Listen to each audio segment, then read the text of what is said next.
Okay, good evening. Further continue कर रहे हैं आज प्रॉफिट्स एंड गेन्स में। सेक्शन 37 में कौन कौन से आज एक्सपेंसेस अलाउड है वो वाले डिस्कस करेंगे। सेक्शन 37 में ना आपकी बुक में पेज नंबर 2.33 पे बहुत सारे एक्सपेंसेस दिए हुए हैं। ये general day to day expenditure होते हैं किसी भी बिजनेस में जो प्रॉफिट एंड लॉस अकाउंट में डेबिट हो सकते हैं। इनको आप एक बार गो थ्रू कर लेना। जो डे टू डे खर्चे हैं, सेल टैक्स है या आपके दिवाली एक्सपेंसेस हैं या कमीशन एक्सपेंसेस हैं, कॉम्पनसेशन है, ये सारे गिफ्ट टू द एम्प्लॉइज वगैरह हैं। तो ये सारे आपके 37 के अंदर सारे डे टू डे एक्सपेंडिचर हैं, इसलिए इसको ज्यादा डिटेल में मैं डिस्कस नहीं कर रही हूँ। सिर्फ कुछ इंपॉर्टेंट चीजें हैं वो बता रही हूँ मैं आपको। एक तो एडवर्टाइजमेंट एक्सपेंडिचर फुली अलाउड होगा, सारे का सारा आप उसके अंदर डाल सकते हो। लेकिन एडवर्टाइजमेंट एक्सपेंडिचर में अगर आपको साइन बोर्ड दिए हुए हैं, जो बड़े बड़े बोर्ड्स लगे होते हैं, आपने ध्यान किया होगा किसी भी क्रॉसिंग पे या उसमें, उसको साइन बोर्ड्स बोलते हैं, उसको कैपिटल एक्सपेंडिचर माना जाता है अगर वो एडवर्टाइजमेंट के लिए यूज किए जाते हैं तो।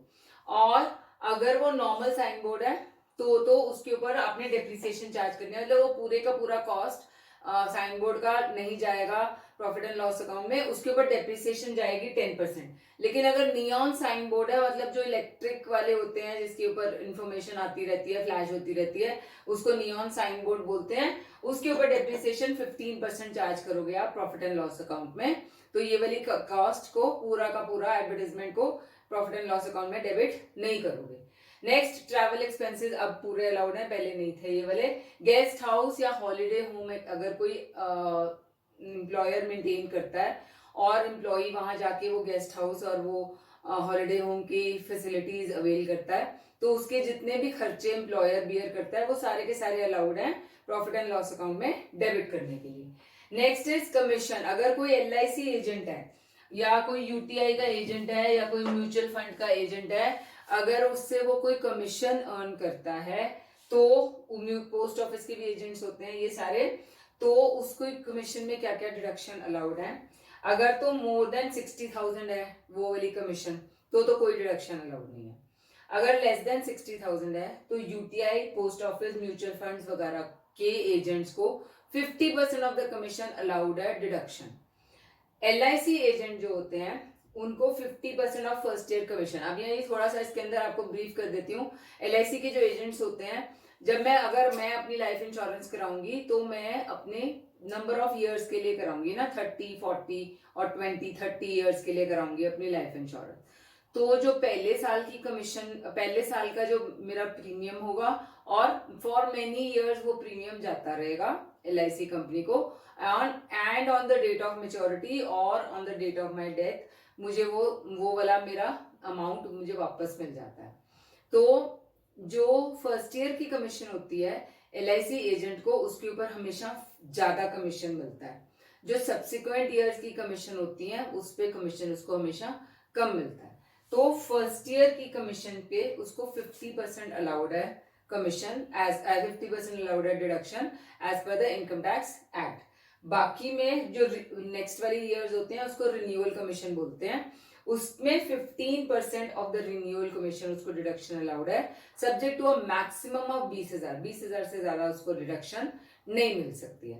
अब अगर ये फर्स्ट ईयर और सपोज वो इतना सारा काम कर रहा है LIC का कि उसको याद ही नहीं है कि कौन सी कमीशन रिन्यूअल वाली है और कौन सी फर्स्ट ईयर की कमीशन है, उस केस में अगर सेपरेट नहीं हो सकते हैं ये फिगर्स, तो 33 ऑफ द कमीशन जो है वो मैक्सिमम अप टू 20,000 रुपीज ये इसको डिडक्शन अलाउड है अपने कमीशन की इनकम में से। ठीक है। अगर कोई बोनस कमीशन भी उसको मिलती है इतना सारा काम करने की वजह से, कंपनी उसको कोई बोनस देती है, उसके ऊपर कोई डिडक्शन अवेलेबल नहीं है। Next is legal expenses. अगर कोई है वो अलाउड तब होंगे अगर वो बिजनेस से रिलेटेड है, तो अगर उसके पर्सनल कोई वो केस लड़ रहा है, उसके ऊपर कोई लीगल एक्सपेंसेस हैं, उसके खर्चे अलाउड नहीं है। नेक्स्ट इज आपके expenses of raising loans and debentures. हाँ, एक्सपेंसेस ऑन रेजिंग लोन्स और डिवेंचर्स जो है वो अलाउड है डेबिट करने। लेकिन अगर आप कैपिटल रेज करते हो, शेयर कैपिटल है, इक्विटी प्रेफरेंस वगैरह, वो प्रिलिमिनरी एक्सपेंसेस में आते हैं, उसको सारा नहीं हम राइट ऑफ करते हैं, over a period of time उसको राइट ऑफ कर लेते हैं। तो ये हमारे सेक्शन 37 के इंपॉर्टेंट सिर्फ मैंने डिस्कस किए हैं, बाकी डे टू डे खर्चे हैं वो every business is allowed to debit those expenses. अब नेक्स्ट चलते हैं हम एक्सपेंसेस जो स्पेसिफिकली या एक्सप्रेसली डिसअलाउड होंगे as per income tax act business income या बिजनेस एक्सपेंसेस में डालने के लिए। सेक्शन 40 के अंदर है ये वाले एक्सपेंसेस। 40A के अंदर क्या है, अगर इंटरेस्ट कमीशन फीस किसी टेक्निकल सर्विसेज के लिए आउटसाइड इंडिया दी जा रही है, ठीक है, और किसी नॉन रेजिडेंट को दी जा रही है टू या किसी फॉरेन कंपनी को दी जा रही है, तो वो अलाउड तभी होगी, वो वाला expenditure on interest commission fees तभी अलाउ होगा अगर उसके ऊपर टीडीएस डिडक्ट करके फिर उसको पेमेंट की गई है। नंबर 2 क्या है, एनी अमाउंट, ये तो नॉन रेजिडेंट को था, अगर रेजिडेंट को दिया हुआ है जिसके ऊपर टीडीएस डिडक्टेबल है लेकिन डिडक्ट नहीं किया गया है तो 30% of such amount is not allowed, ठीक है। Next is any other tax, कोई भी टैक्स और अलाउड नहीं है डेबिट करना। इनकम टैक्स तो बिल्कुल अलाउड नहीं है क्योंकि इनकम टैक्स तो अभी हमने कैलकुलेट करना है, सारी एक्सपेंसेस जो अलाउड है डिसअलाउड है उसको एडजस्ट करके अभी इनकम टैक्स हमने अलाउ करना है। वेल्थ टैक्स भी नहीं अलाउड है डिडक्ट करना। Then again salary outside India अगर पे की जा रही है जिसके ऊपर टीडीएस नहीं डिडक्ट किया गया है वो भी डिसअलाउड है, वो ऐड नहीं, वो मतलब डेबिट नहीं कर सकते प्रॉफिट एंड लॉस अकाउंट में।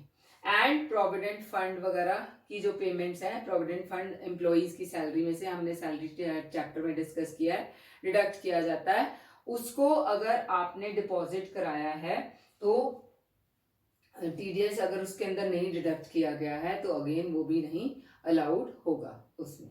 अब सेक्शन 40A कैपिटल ए वाला डिस्कस कर रही हूं मैं, उसमें क्या है, पेमेंट अगर सपोज कोई एम्प्लॉई है, सपोज कोई एम्प्लॉयर है, उसका रिलेटिव से भी वो कोई बिजनेस कर रहा है या उसका रिलेटिव कोई उसी की कंपनी में सैलरीड एम्प्लॉई है, तो उस केस में क्या करना है, उनको जो रिलेटिव्स को जो पेमेंट्स जाती हैं एक्सीडिंग अ रीजनेबल अमाउंट वो डिसएग्रीएबल है। जैसे मैं एग्जांपल देती हूँ, अगर नॉर्मली वो किसी एम्प्लॉई को हायर करे और उसको सैलरी देगा वो 40,000 रुपीज की, लेकिन उसने उसकी जगह अपने किसी रिलेटिव को हायर किया और उसको वो सैलरी दे रहा है क्योंकि वो उसका रिलेटिव है, उसको 60,000 सैलरी दे रहा है वो, तो 20,000 रुपए जो है वो रीजनेबल नहीं है क्योंकि नॉर्मली अगर उसकी जगह कोई और एम्प्लॉय होता तो उसको 40,000 ही देता वो, तो ये जो 20,000 है ये अनरीजनेबल अमाउंट है जो रिलेटिव होने की वजह से उसको दिए रहा है वो डिसअलाउ हो जाएगा। अब रिलेटिव की डेफिनेशन में कौन कौन आता है, इंडिविजुअल, अगर कोई सोल प्रोप्राइटर है उसका तो रिलेटिव ही होगा कोई वो, अगर कोई कंपनी है उसका डायरेक्टर है, अगर कोई फर्म है उसका पार्टनर है, एओपी है उसका मेंबर है, या एचयूएफ भी होगा तो उसका कोई फैमिली मेंबर है जिसको अनरीजनेबल अमाउंट दिया जा रहा है, चाहे सैलरी में चाहे उससे बिजनेस ट्रेड में कैसे होगा कि सपोज वो उसने उसको सपोज रिलेटिव है जिससे उसने सामान खरीदा या सामान बेचा, उसको नॉर्मल मार्केट में अगर वो सामान बेचता तो अगेन वो 1 लाख रुपीस का बेचता, और क्योंकि रिलेटिव को बेचा है तो ज्यादा पैसे का बेचा, मतलब कि 1,50,000 का बेचा है तो वो 50,000 अनरीजनेबल है, वो नहीं अलाउड किया जाएगा। ये था सेक्शन 40A। 40A3 क्या कहता है, पेमेंट एक्सीडिंग 10,000 रुपीज या 35,000 फॉर ट्रांसपोर्टर है इन कैश, ये 10,000 से ऊपर आपकी पेमेंट इन कैश नहीं अलाउड है। कैश में अगर ये पेमेंट जाती है तो ये सारी की सारी पेमेंट डिसअलाउ हो जाती है। जैसे किसी को एडवर्टाइजमेंट एक्सपेंडिचर कोई हो रहा है 25,000 रुपए का तो कैश में, तो वो अगर दैट इज एक्सीडिंग 10,000 रुपीज तो ऐसा नहीं है कि वो 15,000 रुपए डिसअलाउ होगा, वो पूरे का पूरा 25,000 रुपए डिसअलाउ हो जाएगा। अब इसकी कुछ एक्सेप्शंस है payment under for exceeding 10,000 rupees की इन कैश की। अगर कोई agricultural produce, dairy products, fishery, poultry, ये सब प्रोडक्ट्स खरीदने के लिए कैश पेमेंट की जाती है इन एक्सेस ऑफ 10,000, वो अलाउड है। Next is payment of products manufactured in a cottage industry without aid of power, because वहां पे सारे ऐसे लोग होंगे जिनके जनरली बैंक अकाउंट्स नहीं होते हैं, उनको कॉटेज, बेसिकली टू इनकरेज और to uplift the cottage industries, वहां पे कैश पेमेंट्स भी अलाउड है इन एक्सेस ऑफ 10,000। देन किसी पेमेंट, किसी विलेज या टाउन में पेमेंट की गई है जहां पर बैंक फैसिलिटीज अवेलेबल नहीं है, आजकल की डेट में मुझे ऐसा लगता नहीं है कि ऐसा कोई होगा, but still the provision is there. Then payment of gratuity, retrenchment, compensation to any employee जिसकी सैलरी 50,000 से कम है, उसको अलाउड है 10,000 से ऊपर ये सब पेमेंट करना। And salary to any employee जो ऐसी जगह पे पोस्टेड है फॉर मोर देन 15 डेज, जहां पे उसका कोई अपना बैंक अकाउंट नहीं है, उसको 10,000 से ज्यादा वो पेमेंट सैलरी में कर सकता है। Then payment on the days of bank strike, उस दिन पे अब चेक कैश की पेमेंट कैसे करें या वो इन कैश कैसे करेगा, तो उस केस में 10,000 से ऊपर पेमेंट की कैश पेमेंट अलाउड है। आरबीआई एसबीआई अकाउंट में अगर कोई कैश पेमेंट्स होती हैं, अब जनरली जिन्होंने टैक्स डिपॉजिट कराना होता है या एडवांस टैक्स डिपॉजिट कराना होता है वो तो कैश भी डिपॉजिट कराते हैं। तो any payment to RBI SBI या किसी कोऑपरेटिव बैंक में, इसीलिए उन्होंने कैश पेमेंट्स अलाउ कर दी हैं एक्सीडिंग 10,000 रुपीज। किसी गवर्नमेंट लीगल टेंडर के लिए अगर कैश पेमेंट्स हैं की जाती हैं तो वो अलाउड है इन एक्सेस ऑफ 10,000।